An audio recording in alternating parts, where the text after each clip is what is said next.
Bharatiya Janata party के mission 29 की भोपाल से जानकारी। लोकसभा चुनाव को लेकर आज एक बड़ी बैठक क्या होने वाली है।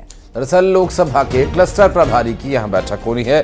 सत्ता और संगठन के नेता चुनाव पर चर्चा करेंगे और लोकसभा चुनाव पर मंथन करेंगे बीजेपी नेता। तो संगठन महामंत्री बीएल संतोष शामिल होने वाले हैं। प्रदेश चुनाव प्रभारी सह प्रभारी भी मौजूद रहेंगे बैठक में। डॉक्टर महेंद्र सिंह और सह प्रभारी सतीश उपाध्याय, इनकी भी मौजूदगी। लोकसभा चुनाव को लेकर रणनीति बनाई जानी है। चुनाव की जिम्मेदारी मिलने से पहली बार भोपाल आने वाले महेंद्र सिंह और सतीश उपाध्याय। आपको बता दें कि 29 लोकसभा सीटें जो मध्य प्रदेश में हैं, उन्हें 7 क्लस्टर्स में बांटा गया है, जिनके प्रभारी नियुक्त किए गए हैं। और 7 क्लस्टर्स में जो ये डिवाइड किया गया है, इसका फॉर्मूला तैयार किया कांग्रेस पार्टी की जो रणनीति है उसके खिलाफ। कैसे कांग्रेस पार्टी की कमजोरियों पर काम करना है, कैसे उन्हें घेरना है।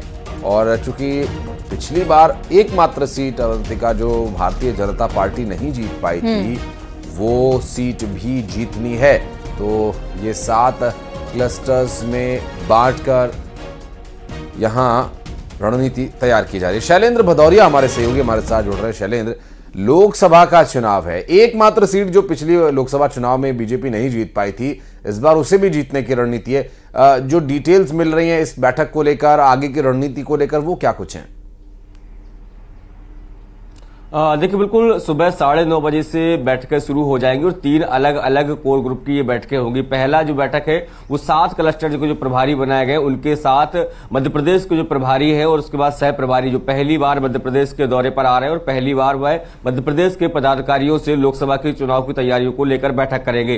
तो ये महत्वपूर्ण बैठक है। देखिए, 7 क्लस्टर, जिस बात का आपने जिक्र किया कि मध्य प्रदेश को 7 अलग अलग क्लस्टरों में बांटा गया, और उसके पीछे कारण यही है कि देखिए 2023 में जब विधानसभा चुनाव हुए तो जिस तरीके से माइक्रो मैनेजमेंट पर काम किया गया और एक बम्पर जीत मध्य प्रदेश में, प्रचंड जीत जो है बीजेपी ने पाई, और उसी की तर्ज पर अब लोकसभा में भी प्रचंड जीत पाने की राह जो है वो तैयार बीजेपी कर रही है। और इस बात का आपने जिक्र किया, केवल एकमात्र सीट है छिंदवाड़ा, जिसे जीतने में कांग्रेस कामयाब रही थी। लेकिन अगर लोकसभा के पहले अगर जो विधानसभा चुनाव हुए उसके लिहाज से देखें तो अगर विधानसभा वाइज अगर हम कैलकुलेशन करते हैं तो 8 से 9 लोकसभा ऐसे हो जाते हैं जिनमें सभी के सभी विधानसभाएं कांग्रेस जीत कर आई है। यानी कांग्रेस और बीजेपी के वोटों का परसेंट में कांग्रेस बाजी मार गई है। तो ऐसे में कांग्रेस इस प्लान को लेकर कहीं ना कहीं अंदाजा विधानसभा चुनाव को लेकर भी लगा सकते हैं कि कई सीटें ऐसी हैं जो शायद मुश्किल हो बीजेपी के लिए जीतना। बहुत शुक्रिया आपका शैलेंद्र जानकारी के लिए।